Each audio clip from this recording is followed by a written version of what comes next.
My dear friends, today I'll be discussing about restrictive cardiomyopathy, also known as RCM. It is also called obliterative cardiomyopathy or infiltrative cardiomyopathy or concentric cardiomyopathy. So it has so many names, but what is the restrictive cardiomyopathy? From the name itself, it is a type of cardiomyopathy, means defect in the heart muscle or pathology of the cardiac muscle, which causes restriction in the cardiac expansion or cardiac relaxation. So all of us know that heart during the systole is a there are two phases of cardiac cycle. One is systolic phase, another one is diastolic phase. During the systolic phase, heart undergoes contraction to pump the blood out, and during the diastole, the heart is responsible for undergoing diastolic expansion, during which blood will enter into the left ventricles and right ventricle and help in filling of the blood, and we call it ventricular filling, and responsible for end-diastolic volume, and this end-diastolic volume will be pumped out during the systolic phase of cardiac cycle. So this cycle will goes on. But in case of restrictive cardiomyopathy, what is happening is that there is a stiffness of the heart muscle because of pathology in the cardiac muscle. The heart muscle become stiff, and because of that, it enables the heart to work normally. It prevents the heart from working normally, so it disables the heart to function normally, and mostly the dysfunction is in the diastolic phase. So restrictive cardiomyopathy is mainly a diastolic dysfunction but keeping the systolic function normal. So restrictive cardiomyopathy is the cardiomyopathy or a type of cardiomyopathy which is responsible for increasing stiffening of the or stiffness of the heart muscle, and that's why the heart cannot work or function normally.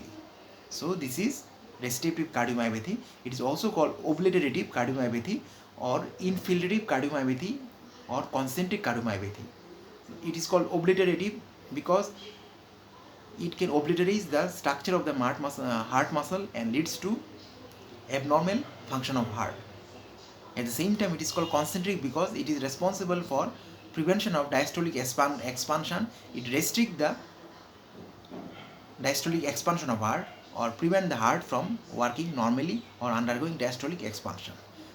It's called infiltrative cardiomyopathy also because many disease which infiltrates the heart muscles and cause pathology of the heart muscle may also lead to the this type of cardiomyopathy. And out of the three types, it is the least common type of cardiomyopathy. There are three types of cardiomyopathy. These are hypertrophic obstructive cardiomyopathy, then dilated cardiomyopathy, as well as restrictive cardiomyopathy. Restrictive cardiomyopathy is the least common type of cardiomyopathy, and we can confuse it with other types of heart disease like constrictive pericarditis as well as cardiac tamponade, both of which present with diastolic dysfunction. Now we will discuss about the various signs symptoms of restrictive cardiomyopathy. Now in restrictive cardiomyopathy, heart muscle cannot undergo stretching because there is a underlying pathology which damages the heart muscle. It becomes very stiff, so it cannot undergo diastolic relaxation. So there is decrease in the ventricular filling. So ventricles cannot undergo diastolic dysfunction, undergo diastolic expansion. So blood cannot be poured or fill into the ventricle, and that's why there is less accumulation of blood at the time of diastole or decrease in the end diastolic volume, which causes decrease in the stroke volume and ultimately decrease in the cardiac output. And various systemic manifestation of the disease is because of the decrease in the cardiac output. Besides, restrictive cardiomyopathy may leads to diastolic dysfunction of heart, and which ultimately leads to diastolic heart failure in future. So it is one of the important risk factor for development of diastolic failure in future. Now, what are the various sign symptoms of restrictive cardiomyopathy?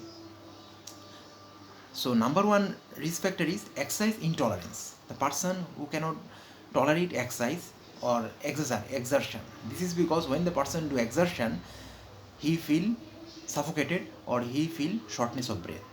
So mild exercise also the person cannot tolerate. So decrease in the exercise tolerance or exercise intolerance is the one of the important clinical feature at presentation for restrictive cardiomyopathy.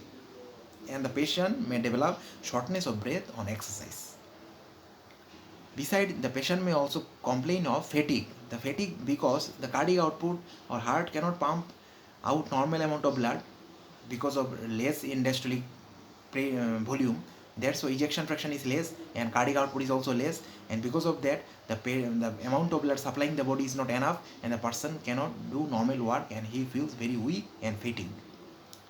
Besides, there is more accumulation of blood in the ventricle and these give a backward pressure on the atrium, so there is a rise of jugular venous pressure as well as neck veins will be prominent or distension will be of the jugular venous pressure will be there.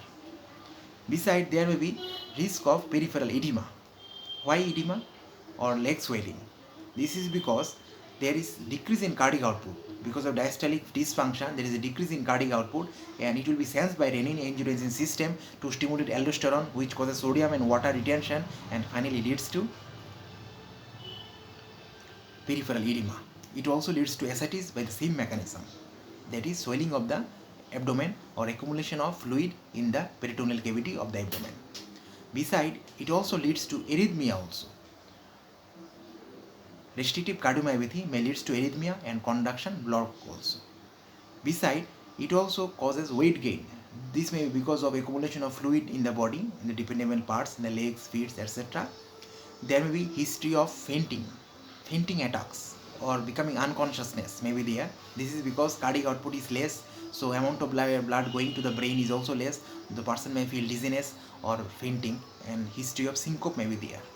Besides, the person may also complain of chest pain and palpitation because of abnormal heart rhythm. Palpitation may be there, and some few patients may also complain or presented with nausea as well as bloating.